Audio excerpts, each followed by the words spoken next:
తెలంగాణలో కాంగ్రెస్ ప్రభుత్వం ఏర్పడ్డది. ప్రజాపాలన, అలాగే కొత్త రేషన్ కార్డులు కూడా ఇస్తాం. అలాగే రేషన్ కార్డుల మీద అంటే తెల్ల రేషన్ కార్డు ఉండని ఇతర రేషన్ కార్డులు ఉన్నా కూడా ఆరోగ్యశ్రీ 5 లక్షల నుంచి 10 లక్షలకు కూడా పెంచడం అనేది జరిగింది. సో ఇది ప్రజాప్రభుత్వం, ప్రజాపాలన ప్రభుత్వం అని చెప్పేసి కూడా రేవంత్ రెడ్డి గారు ఎన్నోసార్లు చెప్పారు. సో మొత్తానికి మరి రేషన్ కార్డులు ఎప్పుడు ఇస్తారు? గత ప్రభుత్వం అసలు చెప్పుకున్నట్లయితే రేషన్ కార్డులు ఇచ్చింది చాలా తక్కువ అని చెప్పేసి కూడా చెప్పుకోవచ్చు. 10 సంవత్సరాల్లో అంటే గత ప్రభుత్వాలు ఇచ్చిన దానికన్నా ఈ 10 సంవత్సరాల్లో కొత్త రేషన్ కార్డులు అయినాయి అయితే చాలా తక్కువ. సో దానికి భిన్నంగా రేవంత్ రెడ్డి తన మార్క్ని చూపించుకోవడానికి కూడా రేషన్ కార్డులని ప్రకటిస్తున్నారు. సో మొత్తానికి దాదాపుగా ఈ ఎన్నికల కోడ్ అయిపోయిన తర్వాత కొత్త రేషన్ కార్డులు ఇస్తామని చెప్పేసి కూడా చెప్పడం అనేది జరిగింది. సో ఈ కొత్త రేషన్ కార్డుల మీద ఇప్పుడు కేవలం బియ్యం మాత్రమే ఇస్తున్నారు. సో గతంలో కాంగ్రెస్ ప్రభుత్వం ఉన్నప్పుడు దాదాపుగా 9 రకాలుగా నిత్యావసర సరుకులు ఇవ్వడం అనేది జరిగింది.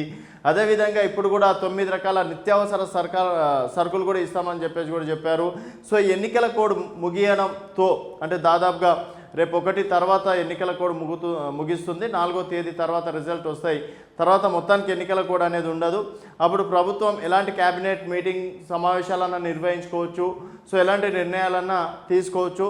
సో ప్రభుత్వ కార్యక్రమాలకు కూడా అప్పుడు అఫీషియల్గా అటెండ్ కానికి అవకాశం ఉంటుంది. కాబట్టి మేబీ ఎన్నికల కోడ్ తర్వాత నాకు తెలిసి అంటే 6 నుంచి 10వ తేదీన మధ్యన కొత్త రేషన్ కార్డులు ప్రకటించే అవకాశం ఉంటుంది. అలాగే రేషన్ కార్డులు పూర్తిగా స్టైల్ మార్చే అవకాశాలు ఉంటాయని చెప్పేసి కూడా అంటున్నారు. గతంలో చూసుకున్నట్టయితే మనం కేవలం బుక్ రూపంలో రేషన్ కార్డులు ఉండేటివి.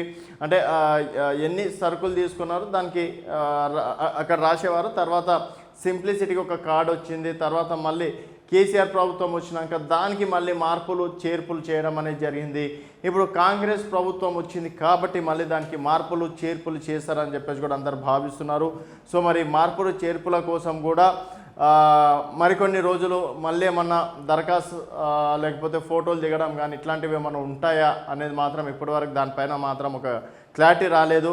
గత ప్రభుత్వం చూసుకున్నట్టయితే గతంలో ప్రతి కుటుంబ యజమాని కావచ్చు, అలాగే కుటుంబ సభ్యులు ఫోటోతో కూడిన ఒక ఫోటో దిగిన తర్వాత దానికి సంబంధించి రేషన్ కార్డు ఇచ్చేవారు, అంటే పేర్లతో ఏజీతో సహా. మరి ఇప్పుడు ఈ కొత్త రేషన్ కార్డు ఏ విధంగా ఉంటుంది, దాన్ని ఏమైనా కలర్ చేంజ్ చేస్తారా అనేది చూడాల్సిన విషయం. సో మొత్తానికైతే ఎన్నికల కోడ్ ముగియడంతో కొత్త రేషన్ కార్డులు ఇచ్చే అవకాశాలు ఉన్నాయని చెప్పేసి కూడా అంటున్నారు.